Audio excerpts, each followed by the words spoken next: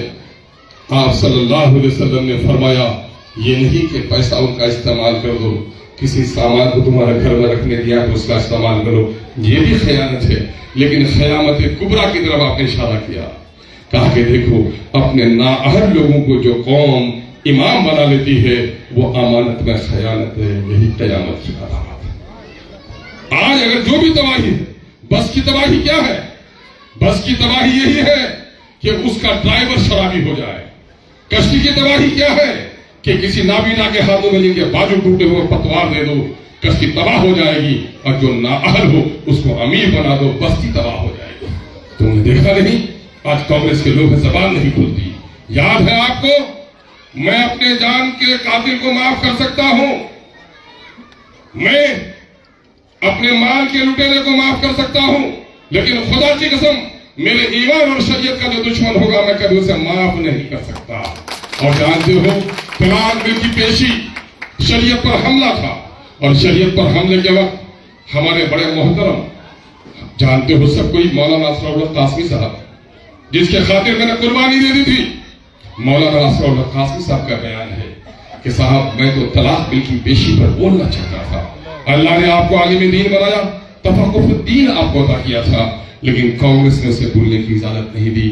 اے غیور مسلمانوں اے غیور سیمانچل واسیوں جس کانگریس نے طلاق کے بل پر ہمارے عالم دین کو بولنے کی اجازت نہیں دی ہے اگر غیرت ہے تمہارے درمیان میں تو کانگریسی بھوکا آئے تو بریانی کھلا دو. ایم کے آدمی ہو تمہارے گھر میں شیروانی ضرور ہوگی بدن میں کپڑے نہ ہو تو شیروانی پہنا دو لیکن ووٹ کے بارے میں بولے تو کہہ دو طلاق بل پر تم نے میرے عالم کو بولنے نہیں دیا تھا. ووٹ کے بارے میں بستی میں تم کو ووٹ کے بارے میں بولنے نہیں دوں گا یہ کہنا.